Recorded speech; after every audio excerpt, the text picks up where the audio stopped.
next week. Susan Bowles, our beloved Susan Bowles, will be doing part 2 of her Inner Spiritual Journey of India. So she will be our speaker, and she will be having an afternoon gathering from 1:30 to 4. So that's exciting. Details in the lobby.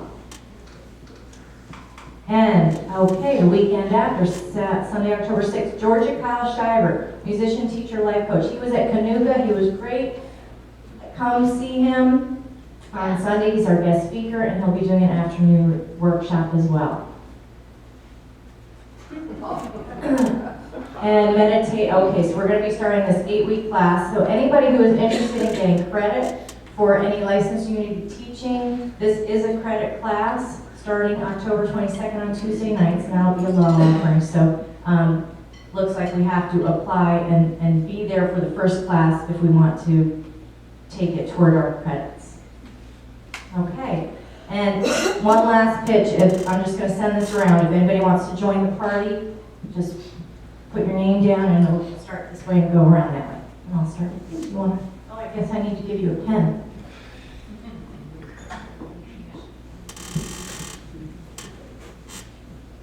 Okay. What's next? What's next? 3 words about unity. Okay. Well, as you all know, if you don't, you will know now, we are a tithing church. And what that means is that everything that comes in, 10% goes out to the community, whether it's to our unity ministries or within our community. We have 2 tiers of tithing. One is unity ministry related, and one is our community.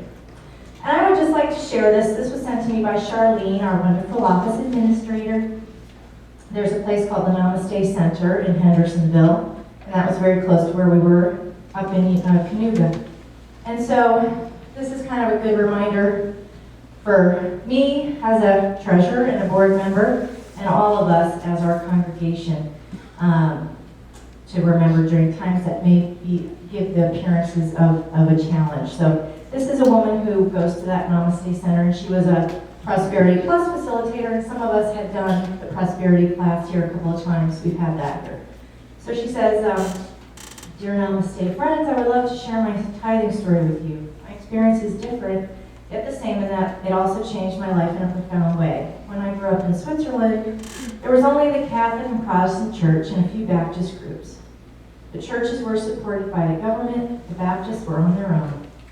Tithing was a foreign concept to me, and I didn't have any interest in it when I came to this country in my 20s. I didn't feel comfortable in any church until I joined Unity about 25 years ago. Tithing still wasn't important to me. In fact, I was irritated at times when we were asked to contribute. I lived in a beautiful home with a panoramic view of the mountains. Then about 15 years ago, everything began to slip away.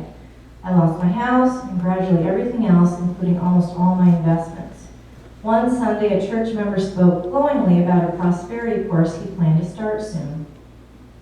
He said it would bring us prosperity and dramatically transform our life. I signed up, and step by step I learned that tithing is not about putting money in the basket. It is about giving back to God for all the gifts and blessings we receive.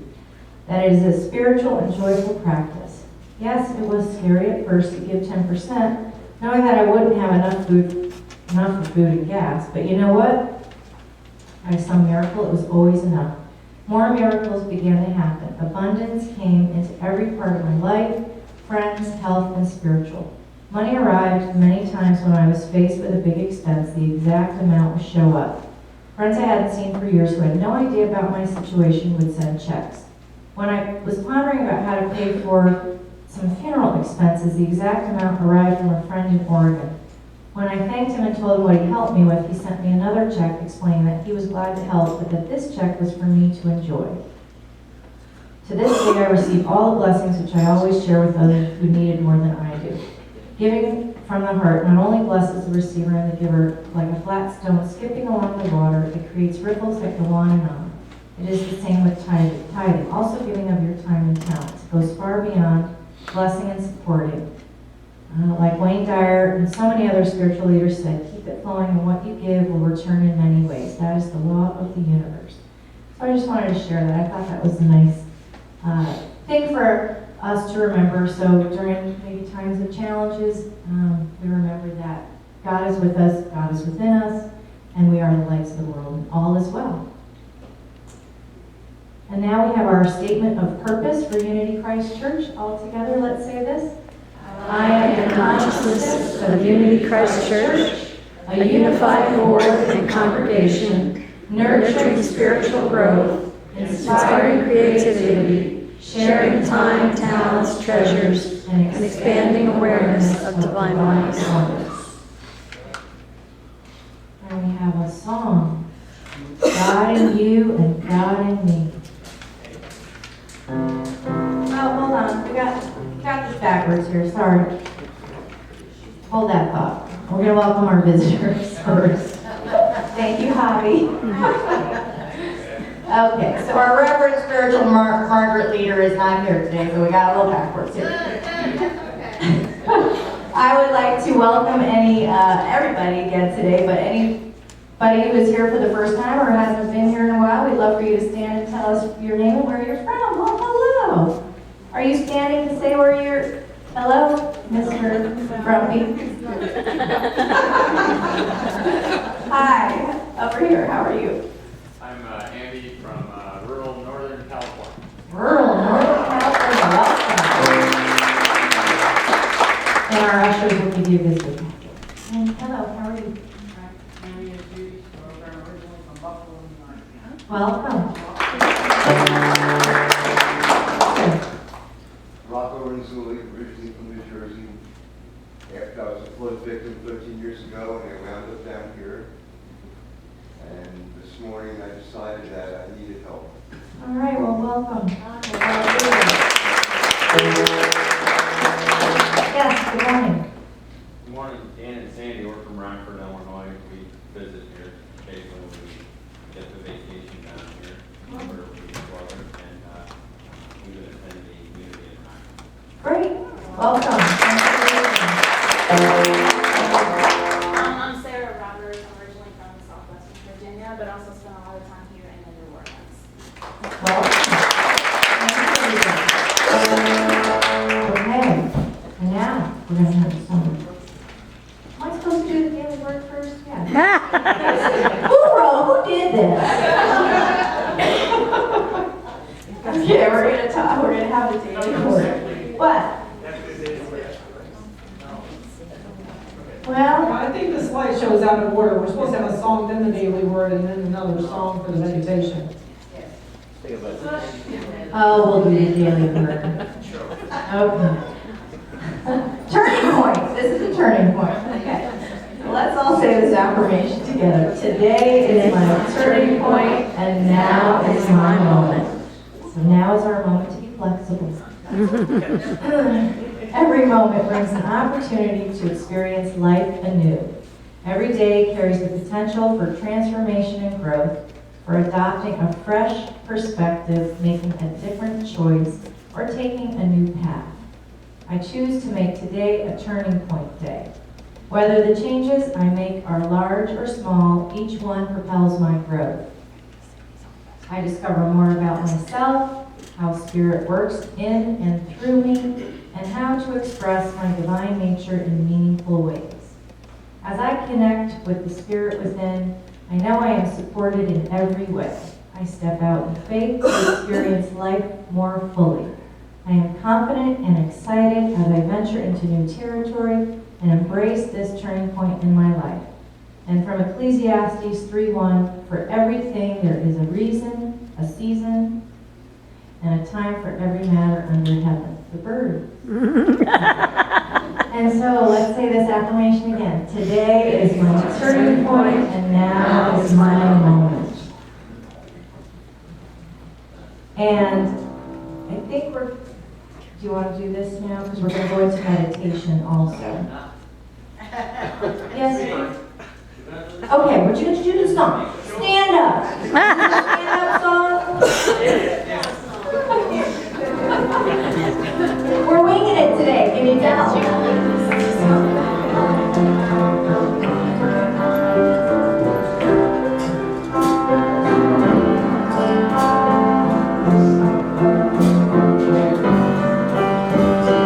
God in you, God in me, is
introduce our guest speaker today, Wayne Mumford. He is an attorney here in the Grand Strand, and he is our attorney here. He helps us with all of our legal matters.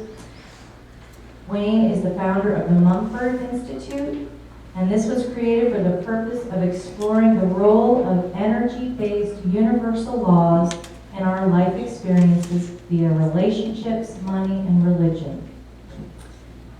Mr. Mumford is a public speaker, a pilot, so this is where the plane comes in, and the author of Unlock the Secrets to Success, Laws That Make the World Go Round. Welcome, Mr. Wayne Mumford, and we're going to have meditation first. And then we'll go back to I believe you have a meditation song. Yes, we do. Thank you.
One of the really special things about unity is the morning meditation. And I would ask everyone in here, if you would, to please just close your eyes and sit back in your chair and just get very, very comfortable and just go to that place where there's great peace and solitude and silence, and go to that very, very, very special place that's you, that's sacred.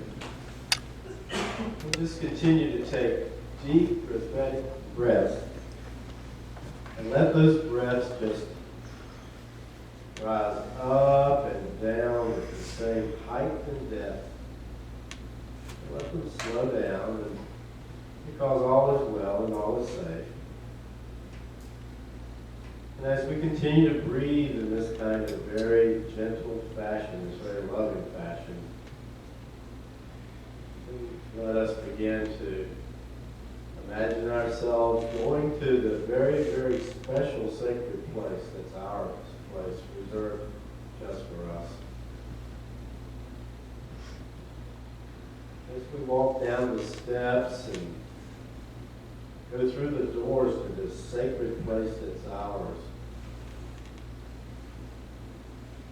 to our utter amazement, there before us is a giant balloon.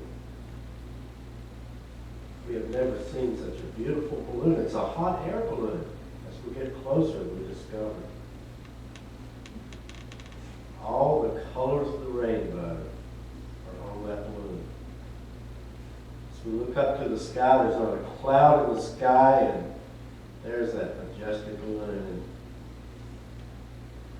As we look at the balloon, as we get closer, we discover that there's a basket that's as tall as the arms of a human being. And we see there's a door open to that basket. The basket is hanging from the bottom of the balloon.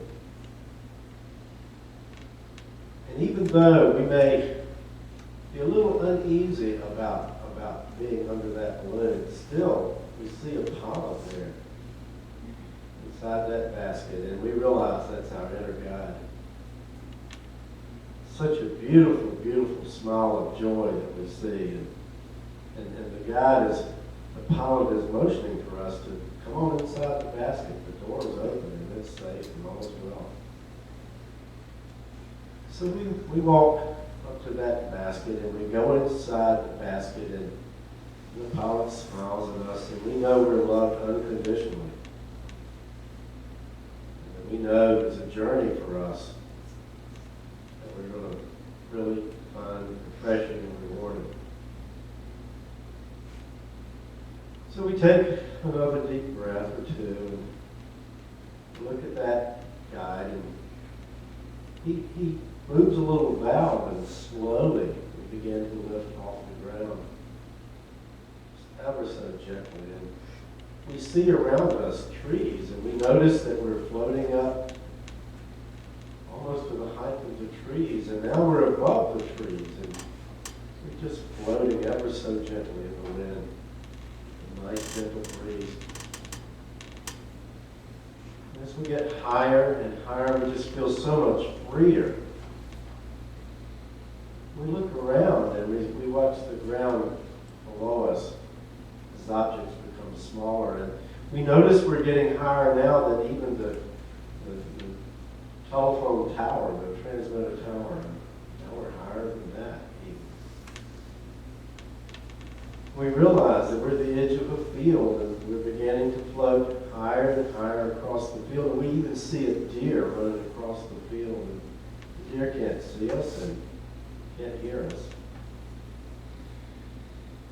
We're just so at peace, and we get higher and higher in this balloon, and we have no fear at all. And in fact, we now realize that we must be 500 or 600 feet up in the air, and we look down on the ground and we see all the things, and the problems and the issues, and we're just above it all. We get higher and higher, and now we're beginning to not be able to see people as well, but we can certainly see buildings and cars, and the sun just shines off the rooftops of buildings, and it is so beautiful. As we grow higher, we now pass over a river. The water just sparkles as our balloon just moves along. We're just floating along in the breeze. We realize that whatever our problems were down there on the ground, they're not with us up here unless we choose to bring them. The polyp looks at us and smiles, and we know we're not supposed to bring those problems up here. In fact, we know up here we can find solutions to those problems. We just float along, and we go past a beautiful lake. We go even higher, and we pass over some beautiful hills. We can hear sounds from the earth, but we're just floating in the wind, not making a sound, effortlessly. As we float along, we're just mesmerized by the beauty of the earth, the creation that we've been given to live in. Our pilot signals us and points downward, and we know that we can stay up here forever, but that we have to return to the earth, because that's where our mission is. That's where our duties are. That's where our responsibilities are. So slowly we begin descending, ever so slowly, back to the earth.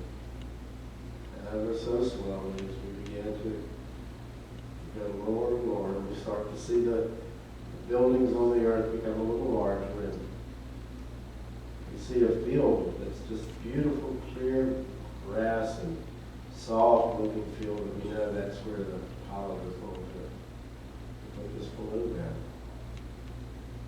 We're so grateful for this opportunity to understand that there's a way to get further on this stuff, and we feel so much better about rejoining humanity. And now at the treetop level, and we slowly shift and sink back down to the earth. We're so grateful for the opportunity, knowing how to rise above all our problems. So we thank the pilot and the exit the basket and begin our return journey back to where we are. And we give thanks to the Creator and to God for this very, very special journey. Slowly we return. Slowly we return. And let it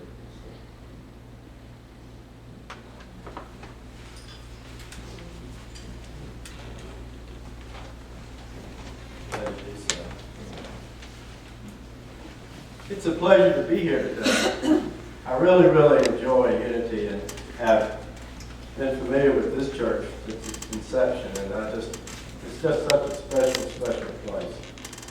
And again, I appreciate the opportunity of being here. For those who don't know, I actually live near the North Carolina line. I'd be here more often, but it's almost an hour drive for me to get here.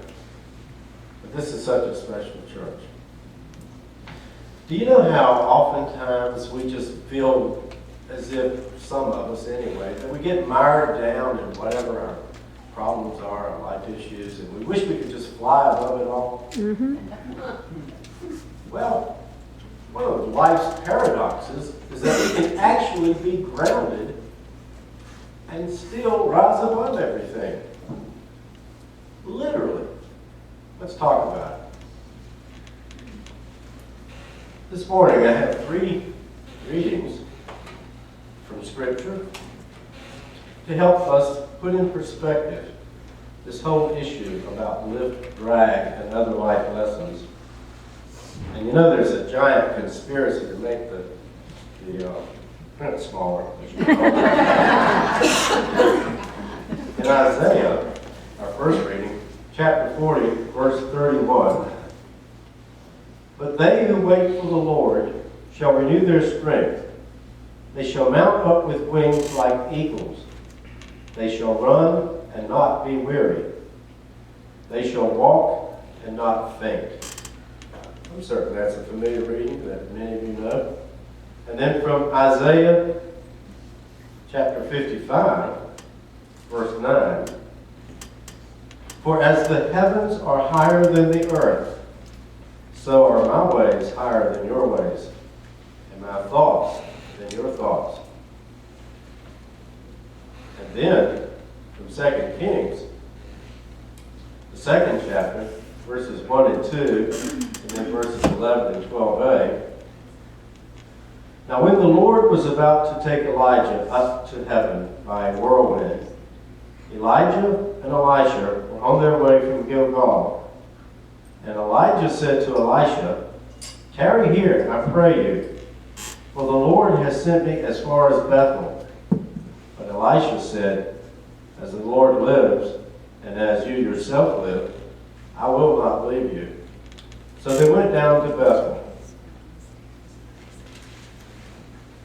And as they still went on and talked, behold, a chariot of fire and horses of fire separated the two of them. And Elisha went up by a whirlwind into heaven. And Elisha saw it, and he cried, 'My father, the chariots of Israel and its horsemen.'" And thus ends the reading of these scriptures. You know, since the dawn of man, in fact, I almost get a visual of some Cro-Magnon fellow standing in front of the cave, and he sees a bird go by, and he says, "Golly, I wonder what it looks like from that bird's perspective." And that was kind of the beginning. For those of you who are really Bible scholars, you know up until the Axle Age, pretty much man had begun to conclude there really was some kind of higher power, and he looked to the heavens. And he saw lightning, and he saw thunder, and all these things that came from the heavens. And so he concluded, well, God must be thunder. God must be lightning. God must be these things because it's higher. It's up there. It's in the heavens.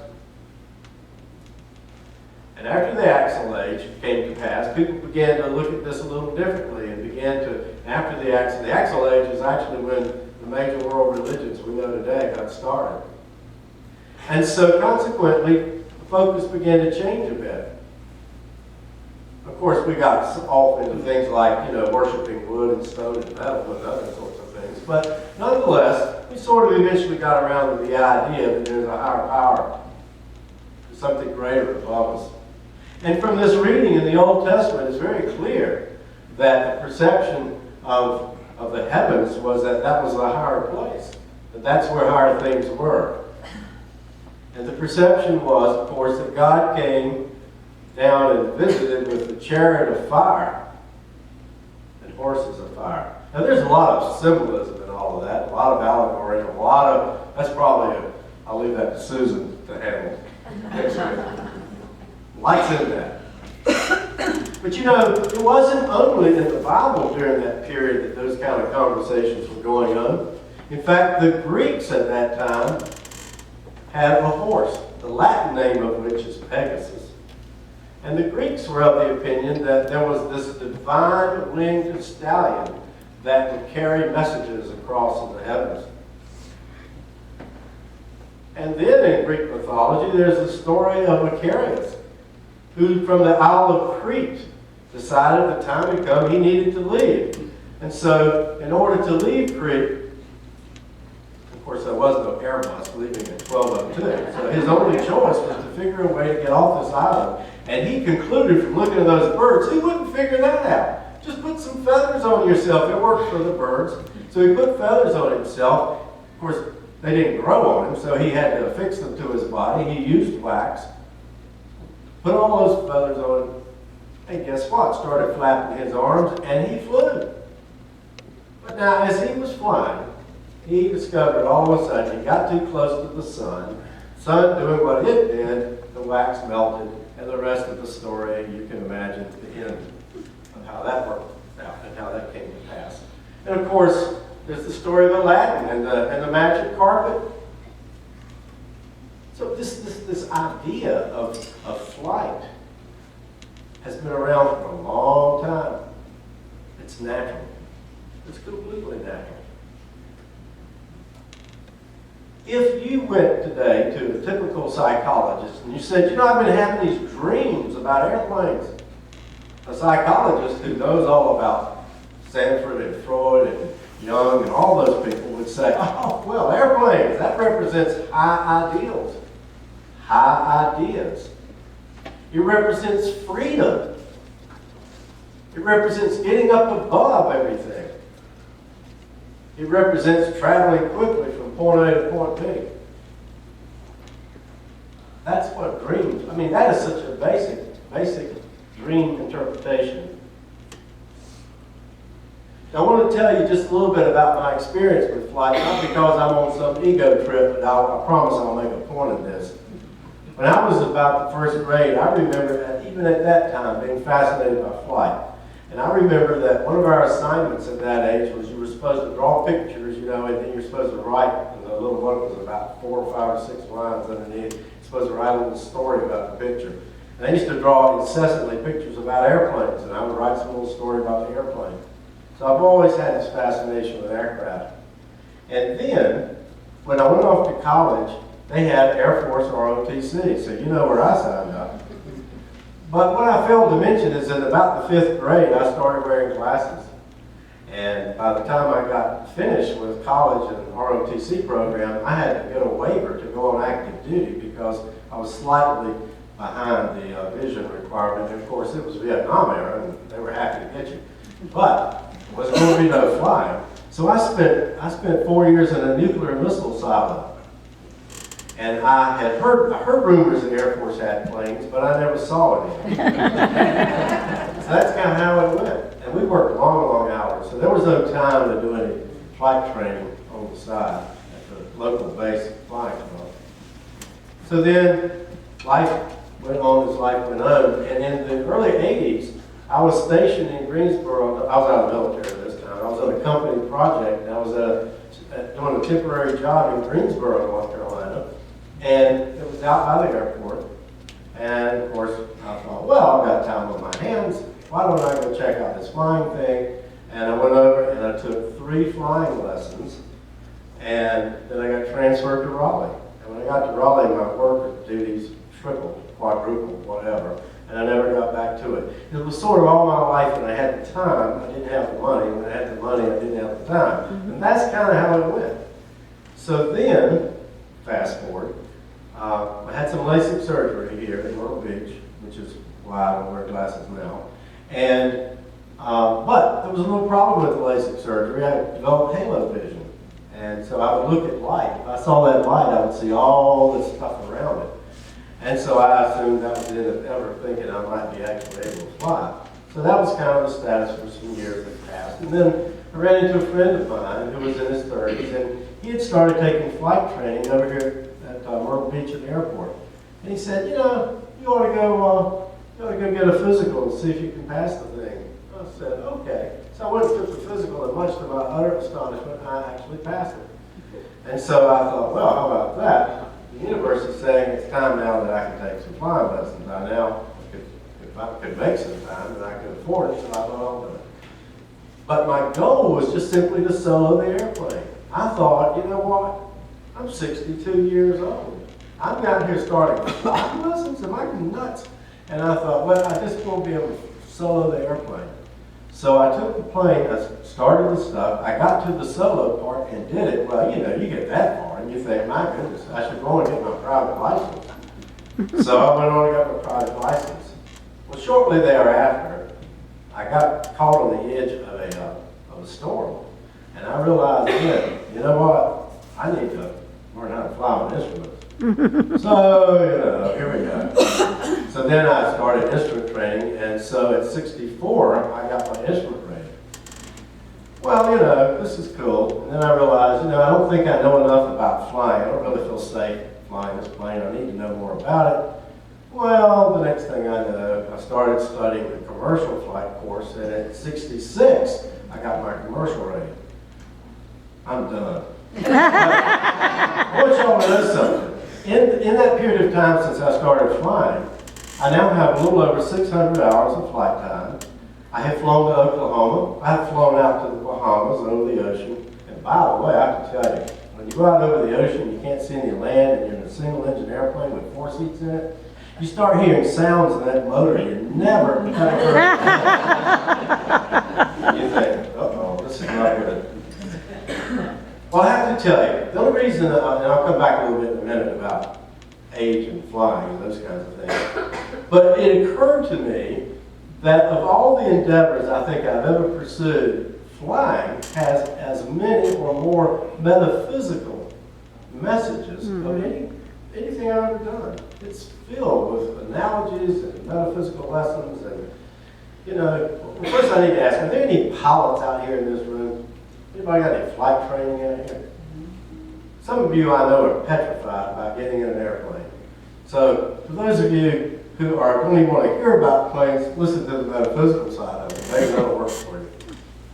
But, you know, the universe consists of the material and the non-material, or metaphysical as it were. I don't know if many of you ever knew a man or ever read the work of a man named Walter Starkey, but he's a tremendous fellow, and he wrote a book called The Double Thread, and he wrote some other wonderful books, but his whole point is our life experience is about both the objective and the subjective. It's about the material and the non-material working together in concert. People who work only on the material level tend to be very boring people, at least to me. By the way, flight instructors work only on the material level. They're not a really happy group of people. All they think about is degrees and angles and glide slopes and all that kind of stuff. And I'm glad they do, because if they didn't, it would not be good. That's their job. But the world also consists of the metaphysical, the non-material. And those people who live only in the non-material tend to be very interesting people as well, do they not? But you know, it's like they just quite don't get it together. Because the life experience is the marriage of those two. And Walter Starkey, I thought, did a wonderful job in writing about the blending of the objective and subjective. And flying is like that. That's what flying is about. It's about putting those things together. So what I'm going to do is go through a few things about flying, a few aspects of flying, and sort of show you the connection of this. I asked the children why a plane flies, but I really didn't go technical on them. Didn't think that was appropriate at that point. But I'll tell you, there's really 4 reasons a plane flies. There are 4 rules of physics that makes a plane fly.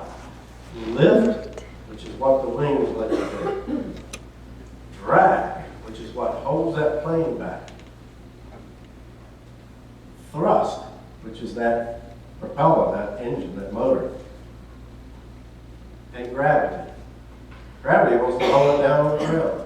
And when gravity and lift and thrust and drag are all equal, that plane flies.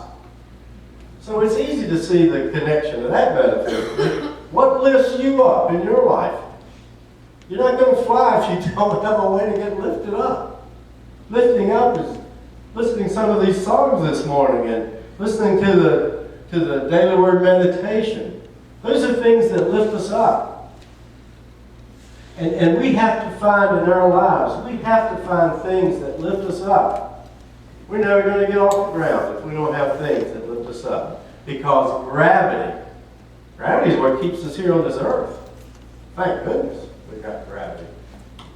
But we'd never be able to fly if we had to stay just in the world of gravity.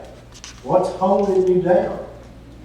What's keeping you from lifting up ever? What's holding you down? And drag. What's holding you back? What kind of barriers? Who told you whatever they told you whenever they told you that? And did they really know what they were talking about? Is that holding you back? I can tell you stories about things people told me when I was growing up that I learned not to be correct. And what gives you fuel? What gives you power? What's giving you that thrust to keep going? Where are you getting that determination? Where are you getting that drive to make you keep going? Because we have to have all those forces equal to have a successful flight. Otherwise, we're never going to get off the ground. Or if we get off the ground, we're going to crash and burn. All those kinds of things. There's so much. And you know, I'll tell you, in working with these 4 principles, honesty with ourselves is tantamount to success. It's so easy to fool ourselves about things. We have to be honest with ourselves and look at ourselves and see how these things will work. Now, the reason I even told you my story about flying is I kind of want to make a point. There's a saying in flying that says there's old pilots and there's bold pilots. But there are no old, bold pilots. And I decided I just wanted an old pilot. And so I approached flying in that fashion. And although flight instructors may say to you, well, we'd rather have somebody who's 25 or 35 years old, the reaction time is faster. They really will admit secretly they like the older students because there's a wisdom that comes with becoming a little older. Supposedly, we're supposed to learn a few more things. At least we know when we're past 21, life's not going on forever. That's one thing we learn.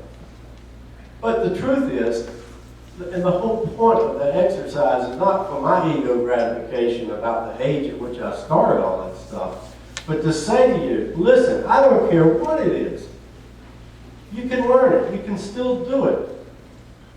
You know, really, whatever it is. Now, you know, if my vision was so bad that I couldn't see the runway, then obviously I can't fly. I need to find something else to do. So we got to work within whatever those particular parameters may be. But that doesn't mean we can't start off on some endeavor.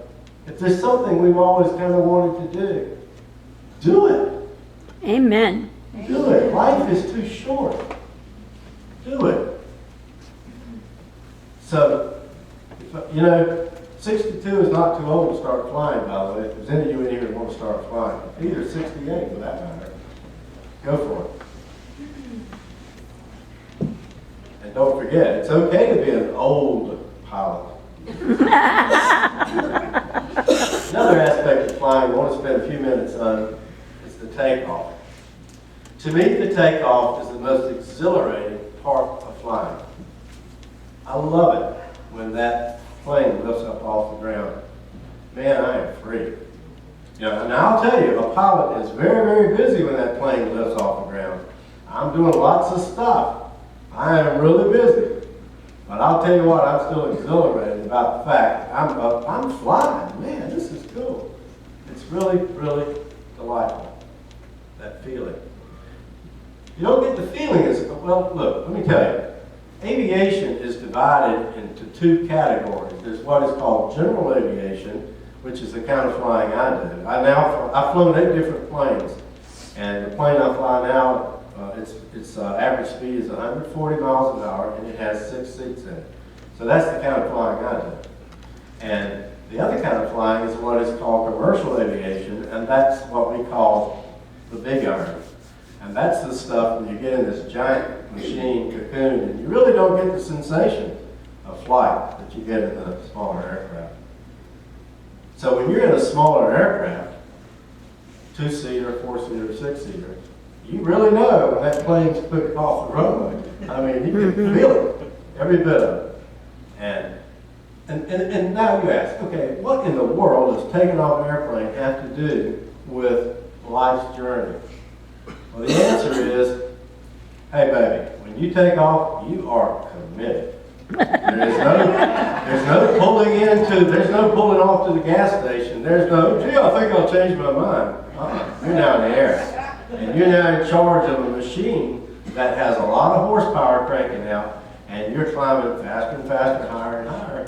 And there's only one thing you're going to be able to do, and that's you got to get it back on the ground. You're committed. And a lot of us start things that we never commit to. That is probably the single most important thing about takeoffs. You're committed.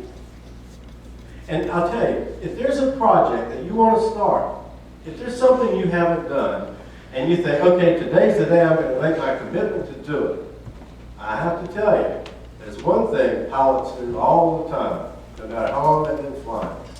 They use a checklist all the time. You don't start off in an airplane down the runway without having run the checklist. I don't care how many times I have flown these planes. I know the checklist. I can pretty much rattle it off right now. A takeoff checklist. Not me. I'm looking at it. I'm reading it because I might miss something. And so it is with whatever it is that you want to do. First, you need to prepare. You need to do a checklist. Just taking off without having prepared is not a very wise course of action. And that's where the checklist fits in the whole scheme of things. And that's why it's so important. So whatever it is that you think you might want to do, whatever this commitment is, have you prepared. And then there's a landing. The Air Force is famous for saying, we have never left a plane in the sky. Why would they say that? Because those planes that go up, what's going to happen? They're going to come down. And here's the interesting aspect. You may or may not know, or at least for me this is the case, and other pilots have told me that's their experience. The hardest part of flying a plane is landing. And the landing comes at the end. You have been in the plane now for an hour, 2 hours, 3 hours, whatever. You've been in charge of all this stuff and all these things going on. You're busy, and you're tired. It's mentally challenging. It's like Zen. You can't think of anything else but what you're doing. And so then it's time to land. The most dangerous part of the whole trip. Oh my goodness gracious. So what do? What you do is you fall back on your training. You train and you train and you fall back on your training. And life to me is like that. We have to stay constantly training. We have to stay in scripture. We have to stay in meditation. We have to stay in prayer. We have to do these things. And then the landings are just going to happen. Nice and smooth and easy. You know what pilots worry about probably most in a landing? It's the crosswinds. You know, you just walk out on a blustery day and go, well, you know, it's kind of blustery. Let me tell you, when you're in an airplane, and you're in a small airplane, and a 25-mile gust comes zinging across the runway from the side, you know it. That is very serious stuff. And so that's why crosswinds happen in everybody's life. Life is like that. And so consequently, you just have to keep training and stay prepared. Don't be afraid of landing. Just prepare for it. Train for it. Because first, last, and foremost, you've got to stay current. Whatever it is. If I go for 3 weeks and I haven't been in that plane, I make myself go over and get in the plane and just go up and fly around, do some touch and go so I can practice landings, fly some instrument approaches so I'm comfortable. So that I don't lose that edge. Because you will lose the edge. That's why, you know, when we go through these long periods where we don't read scripture, where we don't read and we don't think and we don't meditate and we don't pray, we lose touch with. I hope that's not air traffic control. we lose touch. We're not current. That's how it is. Backing up. And you know what came out was air traffic control. So I got to tell you something about air traffic control. Air traffic control is like your inner voice. It's like the inner you. And I have to tell you, I rely on air traffic control. Now there's people who go up in airplanes out in the middle of nowhere where you don't have to check in and they don't check in. And I think they're crazy.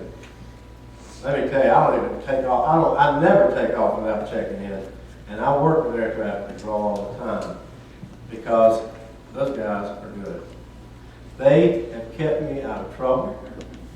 Their goal, you know what air traffic control wants to know from me when I call? Who are you, where are you, and what do you want? Just as simple and basic as that. Keep it simple. And that's to me the way we're supposed to be communicating with our inner selves. What do you want? And guess what air traffic control is going to do? They're going to do their dead level best to do for you what you want. I have never ever known air traffic control to not, you want to land at this airport, forget about it. No, they don't do that. They have saved me. I have been caught sometimes around thunderstorms, and they've loaded me around the thunderstorms and done all the things necessary. Well, I remember one time I was coming into North Myrtle Beach and a fog had rolled in. And man, they got me out of there. I ended up landing in Myrtle Beach, and it's a long story about how I got my plane. But sometimes the fog will roll in and off the coast here very quickly and unexpectedly. And air traffic control is great.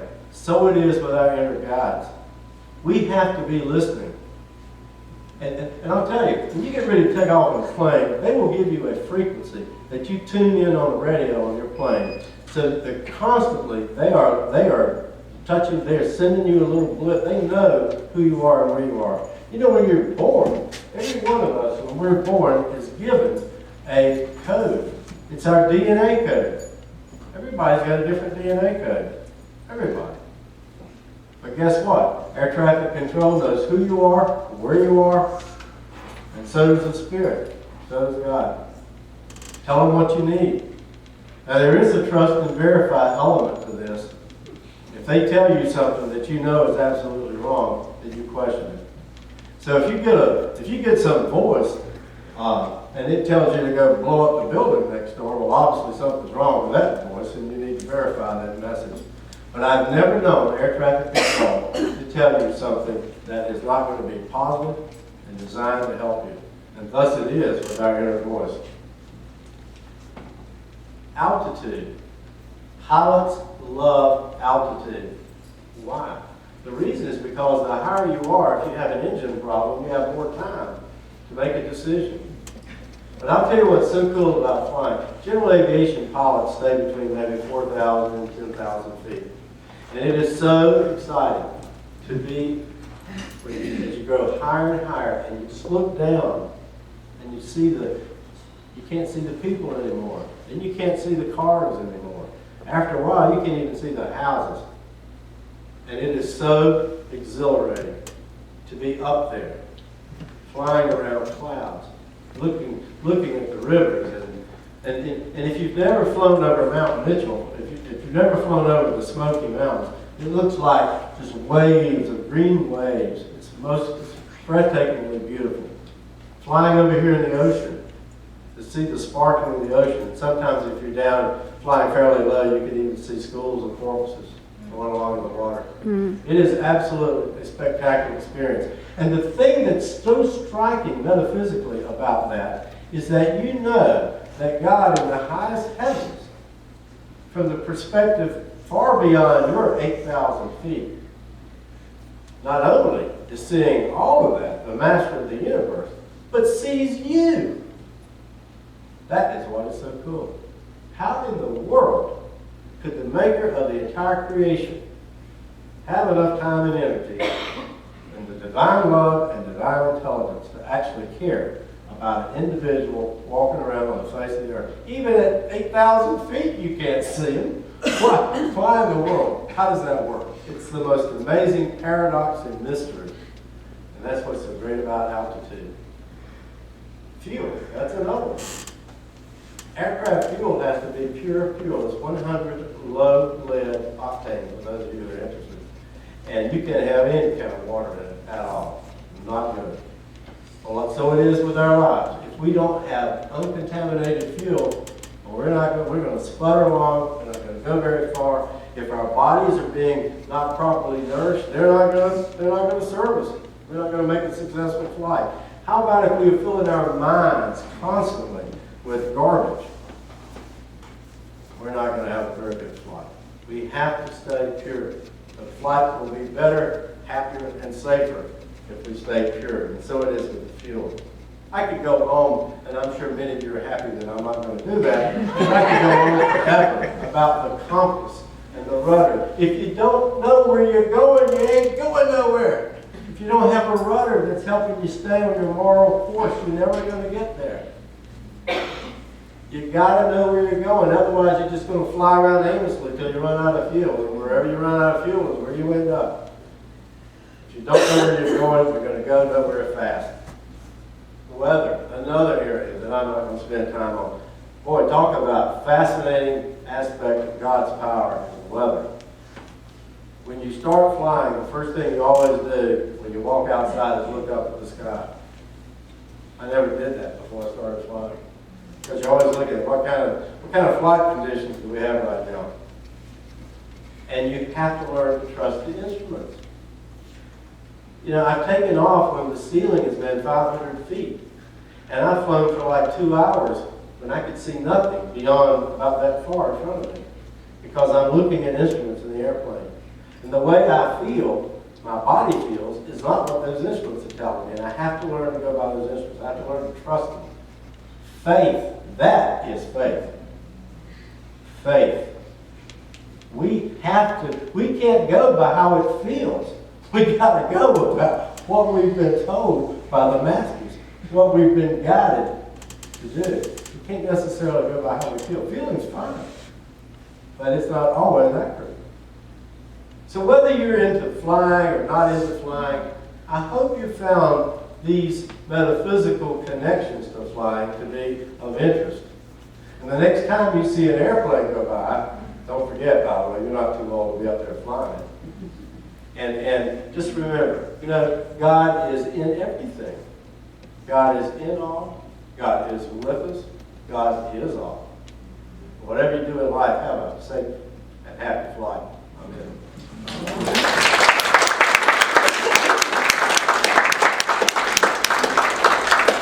Wow, how inspiring is that? I'm going to share a little secret.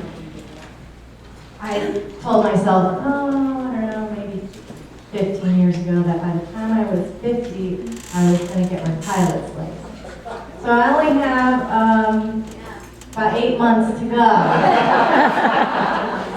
But I'm going to have to get that LASIK surgery, I guess, before I can even start, but flight has always been fascinating to me, and I just love the way you connected all those physical things with the metaphysical. Thank you very much. That was very an exciting talk about flight. And now is the time that we have our blessing of our green energy and all of your tithes and donations that come in to support this church and our outreach programs. And we have a song to go with it. Oh, we got a blessing. Hold on. Yes. We have our blessing, which has hand movements. Mr. Javier, hand movements. There it is. Let's all put our hands up. And I am light flowing through me, blessing these gifts to radiate peace. Thank you.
Smile on your face. bring everybody now. Don't worry, you'll soon have whatever it is.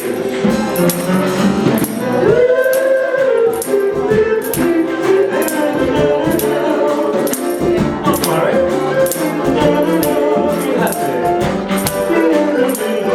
Don't worry, be happy. I'm happy.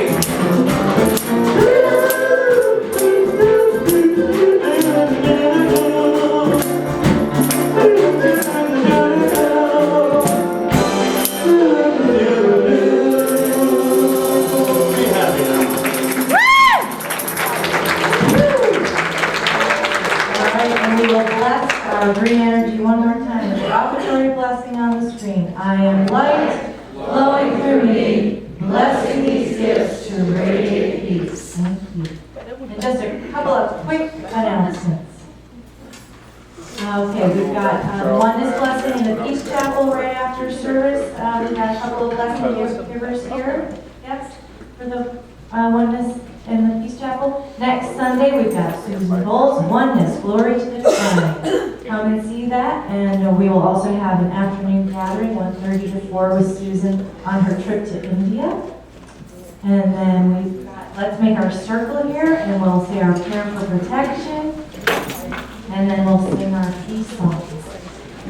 Does anybody have any last minute announcements while we gather here? We will, anybody who's going to be a volunteer for the golf tournament and the golf committee, if you can please meet downstairs in the fellowship hall after service, that would be great. And that's all we can.